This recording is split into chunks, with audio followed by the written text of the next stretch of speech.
For decades, the towns surrounding Blood Forest treated it like a forbidden wound carved into the earth, an ancient place wrapped in darkness so thick that even sunlight seemed afraid to enter. Parents warned their children never to wander too close. Hunters refused to step beyond the first row of trees, and even the animals avoided its shadow. Yet strangely, no one could clearly explain why the forest carried such dread. There were rumors, of course. Stories passed down from grandparents who claimed to have heard screams echoing from deep inside, or tales of silhouettes wandering between the branches long after midnight. But every story shared one terrifying detail. Those who stepped far enough into Blood Forest were never the same again, if they came out at all. Among those who grew up hearing these whispers was Maya Collins, a 22-year-old college student with a quiet personality but a restless curiosity that often pushed her to explore things she shouldn't. She remembered the forest from childhood visits to her grandparents' house, always staring at it from afar while feeling a strange sensation, like the trees were watching her back. She never understood that feeling. She just knew the forest felt alive. When Maya's older brother Ethan and his friend Claire disappeared during a weekend hike, that lingering curiosity transformed into a desperate obsession. The police search lasted 3 days before being called off, closing the case with the cold phrase everyone feared: lost in the woods, no signs of survival. But Maya refused to believe it. She couldn't accept that the forest swallowed the two people she cared about most. And deep inside, she felt something pulling her, something the authorities couldn't sense. A cold whisper, a calling, presence waiting. That was the moment Maya decided she would enter Blood Forest herself, even if the forest had been waiting for her all along. As Ethan stepped deeper into the forest, the faint sunlight filtering through the thick canopy began to vanish, swallowed by a creeping red haze that seemed to rise from the soil itself. Every step he took felt heavier, as if the earth resisted him, pulling gently at his boots like unseen fingers. The silence around him was unnatural.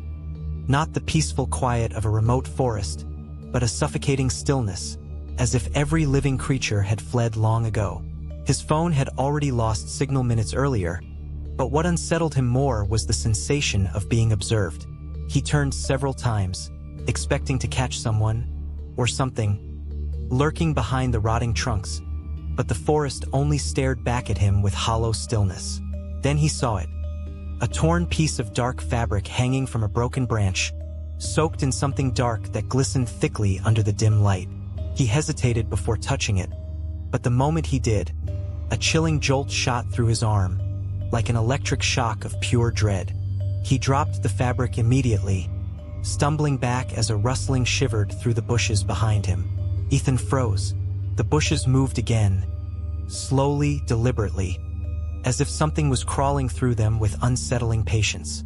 His breathing quickened, fogging the cold air in front of him. He called out softly, "Hello? Is someone there?" No answer. Only the soft sound of something dragging across the forest floor.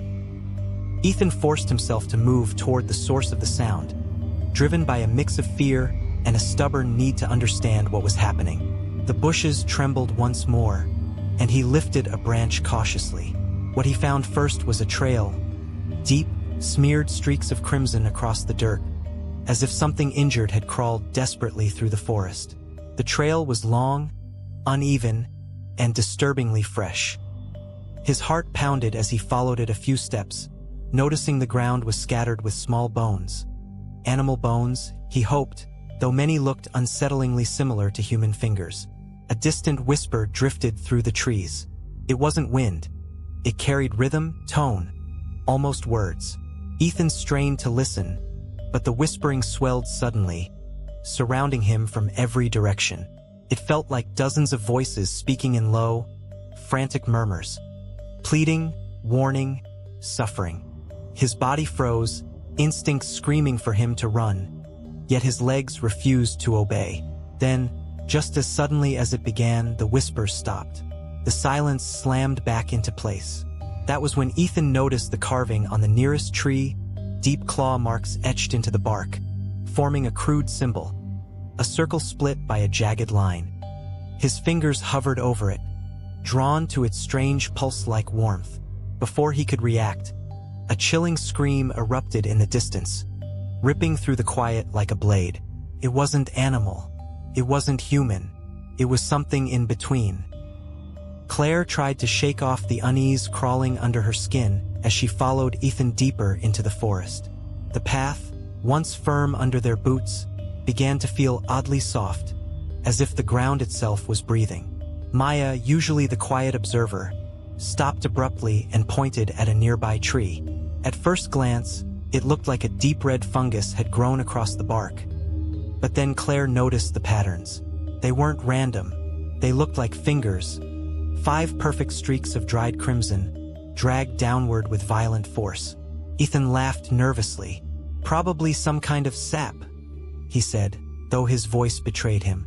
Claire leaned closer. The marks were too precise, too deliberate. And the color, it wasn't sap. "It's blood," Maya whispered.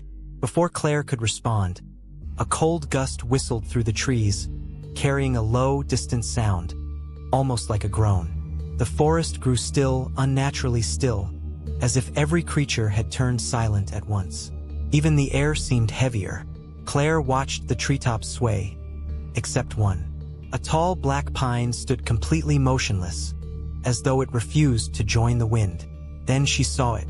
A shadow moved behind the motionless tree. Slow, careful. Watching them, Claire grabbed Ethan's arm. "We need to go back." But before they could turn around, a thick drop of something warm landed on her wrist. She looked down. Blood. A second drop hit the ground beside her boot. Then another. She lifted her gaze upward, toward the branches above, and what she saw made her breath lock in her chest. Something or someone was hanging there, bleeding, watching. Ethan froze as Claire pointed upward, his eyes widening with disbelief. Suspended from the highest branch was a man, at least what used to be a man. His body was torn open from chest to stomach, ribs visible like pale fingers reaching outward. His head hung unnaturally to the side, and from the empty sockets where his eyes should have been, thick streams of blood dripped steadily, falling like warm rain onto the forest floor. Maya stepped back, her breath trembling. This can't be real. The corpse swayed gently, though the wind had completely died. Claire noticed something carved across the man's chest. Deep, jagged letters, written as if scratched by claws rather than a blade. "BLOOD." Before anyone could speak, the body twitched. Just once. Then again. Sharper this time, like something inside was trying to move. Claire stumbled backward, her heartbeat slamming against her ribs. Ethan grabbed her hand, pulling her away, but the corpse suddenly jerked upright as if hoisted by invisible strings. And then it screamed. A raw, broken, inhuman howl tore through the forest, so loud it made the branches shake. Claire clamped her hands over her ears, but the sound seemed to burrow into her skull.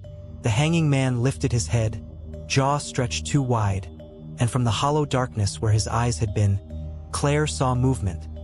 Shadows swirling, alive, hungry. The scream stopped as suddenly as it began.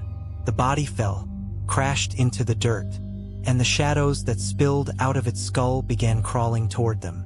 Slow, deliberate, hunting. The deeper they walked into Blood Forest, the more the air felt wrong. Too heavy, too still, as if the entire forest were holding its breath. Claire kept glancing behind her, convinced that something was following them even though the path behind looked empty. Maya tried to stay calm, but she noticed something disturbing. The trees around them had deep claw marks, as if something enormous had torn through the bark. Ethan moved ahead with the flashlight, and its beam kept flickering for no reason, as if the darkness itself was swallowing the light. Then the smell returned, thick, metallic, and unmistakably like blood. It grew stronger with every step. Suddenly, Claire froze. On the ground ahead lay a torn hiking backpack drenched in dark stains. Maya reached out with a trembling hand and opened it, finding a cracked phone and a map smeared so heavily with reddish-brown smudges that the last marked location was almost unreadable. Before she could decipher it, the forest went silent. Completely silent. No wind. No insects. Just a suffocating quiet that felt like a trap closing around them. Ethan crouched down to pick up the ruined map, but the moment his fingers touched it, a distant howl echoed through the forest, long, low, and unlike anything they had ever heard. Claire instinctively grabbed Maya's arm. "That wasn't an animal," she whispered, her voice shaking. The sound repeated, louder this time and closer, vibrating through the ground beneath their feet. The trees around them rustled, but not because of the wind. Something was moving between them, circling. Ethan shined the flashlight into the dense brush, and for a split second, the beam caught something reflective eyes. Not human, not animal, something in between. The eyes blinked and vanished instantly, replaced by rapid, heavy footsteps rushing through the forest. Claire stepped backward and nearly tripped over a branch. Maya pulled her up, whispering frantically, "We need to leave now." But the path behind them no longer looked the same. The trees had shifted, branches crossing into one another as if the forest had rearranged itself to trap them. Ethan tried to retrace their steps, sweeping the light across the dirt, but the footprints they had left minutes ago were gone, erased completely. The temperature dropped suddenly, so quickly that Claire could see her breath fog in the air. Maya rubbed her arms, shivering despite the layers she wore. "This forest isn't natural," she murmured. Ethan didn't answer. He was staring at something ahead. A shape, tall, thin, swaying slightly, stood between two massive trees. It was wrapped in what looked like torn fabric, stained dark and dripping. Claire stepped closer despite her fear, trying to make out its details, but the shape tilted its head in an unnatural, jerky motion, as if studying them. Then it began to move sideways, gliding instead of walking, its shredded clothes dragging across the forest floor with a sickening scrape. Maya grabbed Ethan's sleeve. "Don't blink," she whispered. "Just don't." But as soon as she said it, the figure vanished. Not stepped away, not ran. It simply wasn't there anymore. Claire gasped when she looked down. The ground where the figure had been standing was soaked, glistening dark red as if the earth itself were bleeding. Before they could process it, a whisper drifted through the branches, soft, broken, and so close it felt like breath on their necks. "Go back." Ethan's pulse hammered in his ears as he pulled Claire and Maya further from the bleeding ground. "We need to move," he urged, but every direction looked the same: endless trees, the same twisted branches, the same suffocating darkness. Maya tried to lift her phone to use the flashlight, but the screen glitch flashed before shutting off completely. Claire attempted to call for help, but there was no signal, only a faint static noise that didn't sound like normal interference. It almost sounded like whispering. Suddenly, the trees around them began to creak, bending as though something enormous was pressing through the forest. Leaves fell in waves. Branches cracked overhead. Claire looked up just in time to see a massive shadow move across the canopy, bigger than any animal known to the forest. "We're being watched," Maya whispered, trembling. Ethan nodded, eyes scanning the treeline. The forest seemed alive, hungry. Every few seconds, they caught glimpses of movement between the trees. A hand retracting, a silhouette melting into the shadows, a pale face peeking before vanishing.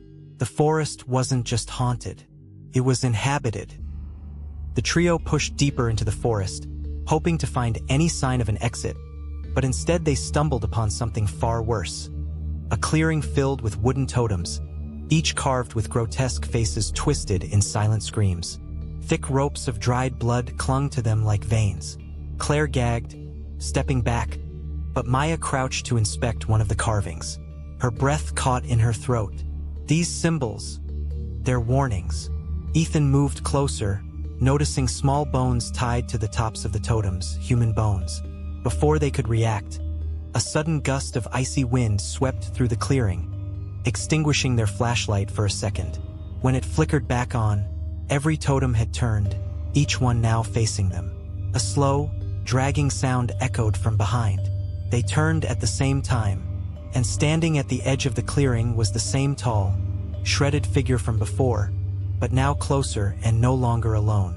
More shapes emerged behind it, dozens of them, all watching with lifeless, hungry eyes. Maya's heart pounded as the forest seemed to close in around her. Every tree shadow twisted unnaturally, and the whispers grew louder, repeating her name in a slow, menacing rhythm. Maya, Maya? She tried to call out to Ethan and Claire, but her voice was swallowed by the thick, humid air. The ground beneath her feet felt soft and wet, as if the forest itself were alive and trying to pull her down. She stumbled over roots that seemed to move like snakes, and with every step, the temperature dropped, frost forming on the tips of her fingers. The deeper she went, the more distorted the surroundings became. Trees elongating, the sky turning an unnatural dark red, and shadows shifting as though mocking her fear. Panic surged through her veins, yet something compelled her forward. Ahead, she saw a faint flicker of light, like a candle burning in the distance, calling her name. As Maya approached the flickering light, she realized it wasn't a candle, but the glow from Ethan's camera left abandoned in the forest. She picked it up, trembling, and the recording revealed Ethan and Claire running through the underbrush, terrified, with a shadow stretching and twisting behind them. The shadow moved impossibly fast, slipping through trees, its form constantly changing, sometimes humanoid, sometimes monstrous. Every time they looked back, it was closer. Maya's stomach churned with fear, yet she knew she had to follow the footage to find them. The forest around her seemed to pulse with life, the soil squelching beneath her boots as though the ground itself resented her intrusion. Faint cries echoed from the distance, merging with the sound of rustling leaves, creating a symphony of terror. The deeper Maya went, the more surreal her surroundings became. The tree's branches stretched high into the sky like skeletal fingers, and the air grew so cold that her breath turned to mist. She slipped over the icy ground, barely catching herself on a twisted root. Somewhere in the distance, Claire's faint scream pierced the silence, making her blood run cold. Shadows leapt from tree to tree, converging, and she realized the forest itself was hunting. Every path seemed to close behind her, forcing her further into the heart of the nightmare. Her pulse raced as she followed faint footprints on the frost-covered earth, hoping they belonged to Ethan and Claire, but every shadow made her doubt if anyone had truly survived the forest's grasp. Suddenly, a blood-curdling scream erupted from all directions, disorienting Maya. The trees shook violently, and the shadows began to merge, forming a massive, amorphous shape. It had no eyes, no mouth, just an endless void of darkness and rage. Maya froze, clutching the camera as if it were a lifeline. Every instinct screamed for her to run, but there was no escape. The shadows surged closer, whispering her name and echoing the cries of Ethan and Claire. She realized the forest was alive, feeding on fear, and it had already marked her as its next victim. Through the swirling shadows, Maya glimpsed a faint light flickering ahead. Hope surged for a moment, but the path was deceptive. Every step toward it seemed longer, the distance never shrinking. The whispers grew louder, now chanting in unison. "You cannot leave, you cannot leave." Her knees trembled, and the frost bit through her clothes. Yet she pressed on, driven by desperation and love for her friends. The camera in her hand captured everything: the forest's twisted forms, the shadows merging into a monstrous entity, and the unseen force that pulled relentlessly at her soul. She realized she had reached the very heart of the forest, where nothing was as it seemed, and the final test of survival awaited. Through the swirling shadows, Maya glimpsed a faint light flickering ahead. Hope surged for a moment, but the path was deceptive. Every step toward it seemed longer, the distance never shrinking. The whispers grew louder, now chanting in unison. "You cannot leave, you cannot leave." Her knees trembled, and the frost bit through her clothes. Yet she pressed on, driven by desperation and love for her friends. The camera in her hand captured everything: the forest's twisted forms, the shadows merging into a monstrous entity, and the unseen force that pulled relentlessly at her soul. She realized she had reached the very heart of the forest, where nothing was as it seemed, and the final test of survival awaited. Suddenly, the massive shadow lunged at her, and Maya stumbled backward. A whisper slithered into her mind. Turn back or join them forever. She saw figures, twisted, pale, eyes empty, trapped among the trees. The forest's heart revealed its victims, frozen in terror, bodies half-merged with roots and soil. She realized Ethan and Claire were already part of it, and the forest had been waiting for her arrival all along.